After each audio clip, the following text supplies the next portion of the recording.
ابن مرویہ میں ہے کہ ابو سلمہ رضی اللہ تعالیٰ عنہ سے ایک دن حضرت ابو ہریرہ رضی اللہ تعالیٰ عنہ نے پوچھا، اے میرے بھتیجے، جانتے ہو کہ سورہ آل عمران کی آیت نمبر 199؟ انہوں نے کہا، مجھے معلوم نہیں ہے۔ آپ رضی اللہ تعالیٰ عنہ نے فرمایا، سنو، اس وقت کوئی غزوہ نہ تھا، یہ آیت ان لوگوں کے حق میں نازل ہوئی ہے جو مسجدوں کو آباد رکھتے تھے اور نمازوں کو ٹھیک وقت پر ادا کرتے تھے، پھر اللہ کا ذکر کرتے تھے۔ انہیں یہ حکم دیا جاتا تھا کہ تم پانچوں نمازوں پر جمے رہو اور اپنے نفس کو اور اپنی خواہش کو روکے رکھو اور مسجدوں میں بسیرا کرو اور اللہ سے ڈرتے رہو۔ یہی اعمال موجب ایمان ہے۔ ابن جریر کے حدیث میں ہے، کیا میں تمہیں وہ اعمال نہ بتاؤں جو گناہوں کا کفارہ ہو جاتے ہیں؟ ناپسندیدگی کے وقت کامل وضو کرنا اور ایک نماز کے بعد دوسری نماز کا انتظار کرنا۔ تمہاری کوشش اسی میں ہونی چاہیے۔ ایک دن کی جہاد کی تیاری ساری دنیا سے اور جو کچھ اس میں ہے سب سے افضل ہے۔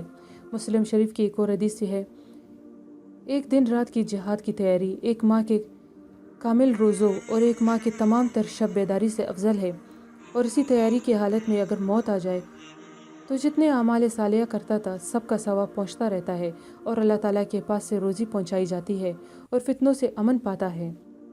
مسند احمد میں ہے کہ ہر مرنے والے کے اعمال ختم ہو جاتے ہیں مگر جو شخص اللہ کی راہ کی تیاری میں ہو اور اسی حالت میں مر جائے، اس کا عمل قیامت تک بڑھتا رہتا ہے اور اسے فتنہ قبر سے نجات ملتی ہے۔ ابن ماجہ کی ایک اور روایت میں ہے کہ قیامت کے دن اسے امن ملے گا، اسے صبح و شام جنت میں روزی پہنچائی جاتی ہے اور قیامت تک اس کے مرابط کا اجر ملتا رہتا ہے۔ جو شخص مسلمانوں کی سرحد کے کنارے 3 دن تیاری میں گزارے، اسے سال بھر کی نیکیوں کا ثواب ملتا ہے۔ امیر المومنین حضرت عثمان بن عفان رضی اللہ تعالیٰ عنہ نے اپنے منبر پر خطبہ پڑھتے ہوئے ایک مرتبہ فرمایا، میں تمہیں رسول اللہ صلی اللہ علیہ وسلم سے اپنی سنی ہوئی بات سناتا ہوں، میں نے اب تک ایک خاص خیال سے اسے نہیں سنایا۔ آپ صلی اللہ علیہ وسلم نے فرمایا، اللہ عز و جل کی شان، اللہ جل شانہ کی راہ میں ایک رات کا پیرا 1000 راتوں کی عبادت سے افضل ہے جو تمام راتیں قیام میں اور دن صیام میں گزر جائیں۔ ایک دن سرحد کی حفاظت 1 مہینہ کے صیام و قیام سے افضل ہے۔ جو اسی حالت میں مر جائے وہ فتنہ قبر سے محفوظ رہتا ہے اور اس کے اعمال قیامت تک جاری رہتے ہیں۔ ابن ماجہ میں ہے کہ ایک رات اللہ تعالیٰ کی راہ میں پہرا دینا تاکہ مسلمان امن میں رہے، ہاں نیت نیک ہو، گو وہ رات رمضان کی نہ ہو، 100 سال کی عبادت سے افضل ہے۔ جس کی دن روزے میں اور جس کی راتیں تہجد میں گزری ہو، اور ایک دن کی رب العزت کی راہ میں تیاری تاکہ مسلمان بحفاظت رہے، طلب ثواب کی نیت سے ماہ رمضان کے بغیر اللہ کے نزدیک ہر ماہ سال کی برائیاں اس کے تمام اعمال نامہ اعمال میں نہیں لکھی جاتی اور نیکیاں لکھی جاتی ہے، اور اس عمل کا اجر قیامت تک اسے ملتا رہتا ہے۔ ایک رات کی مسلم لشکر کی چوکیداری 1000 سال کی راتوں کے قیام اور دنوں کے صیام سے افضل ہے۔ مسند احمد میں ہے، ایک غزوہ کے موقع پر ایک رات کو ہم بلند جگہ پر تھے اور سخت سردی تھی، یہاں تک کہ لوگ زمین میں گڑھے کھود رہے تھے اور اپنے اوپر ڈال رہے تھے۔ آن حضرت صلی اللہ علیہ وسلم نے اس وقت آواز دی کہ کوئی ہے جو آج کی رات ہماری چوکیداری کرے اور مجھ سے بہترین دعا لے لے؟ تو ایک انصاری کھڑا ہو گیا اور کہا، حضور میں تیار ہوں۔